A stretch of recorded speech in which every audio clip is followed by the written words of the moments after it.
येशू ख्रिस्ताच्या पुनरुत्थानाविषयी असं विशेष काय आहे? तोच आहे का? म्हणजे तोच मेलेल्यातून उठला का? अजून कोण उठलाय का मेलेल्यातून? लाजरस पण मेलेल्यातून उठला ना. येशू ख्रिस्ताने स्वतः त्याला मेलेल्यातून उठवलं. हनोकाला तर मृत्यूचा अनुभवच नाही आला. मग येशू ख्रिस्ताच्या पुनरुत्थानाविषयी असं विशेष काय आहे? अपन इसका महत्व क्या देते? लाजरस जो है वो मरे में से जी उठा, पर वो अनंत काल के लिए जीवित है क्या? नहीं.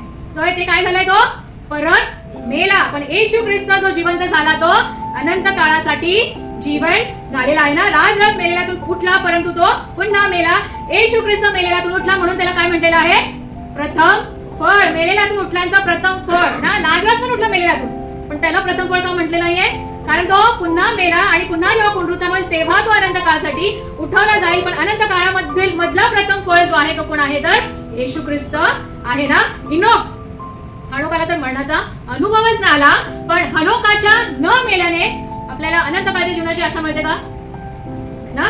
आपल्याला लाजरसच्या मरणातून उठण्याच्या द्वारे अनंत काळाच्या पुनरुत्थानाची आशा मिळत नाही, आणि हनोकाच्या मरणाचा अनुभव न घेतल्याने आपल्याला ते अनंत काळाच्या जीवनाचा आशा आपल्याला मिळत नाही. त्याच्यामुळे येशू ख्रिस्ताचा पुनरुत्थान काय आहे? स्पेशल आहे, विशेष आहे. कारण तो काय आहे? मेलेल्यातून जे झोपी गेले त्याच्यातून उठणाऱ्यांचा तो काय झालेला आहे? प्रथम फळ झालेला आहे. त्यांनी आपल्याला काय केलेले आहे? अनंत काळाच्या जीवनाची आशा दिलेली आहे ना.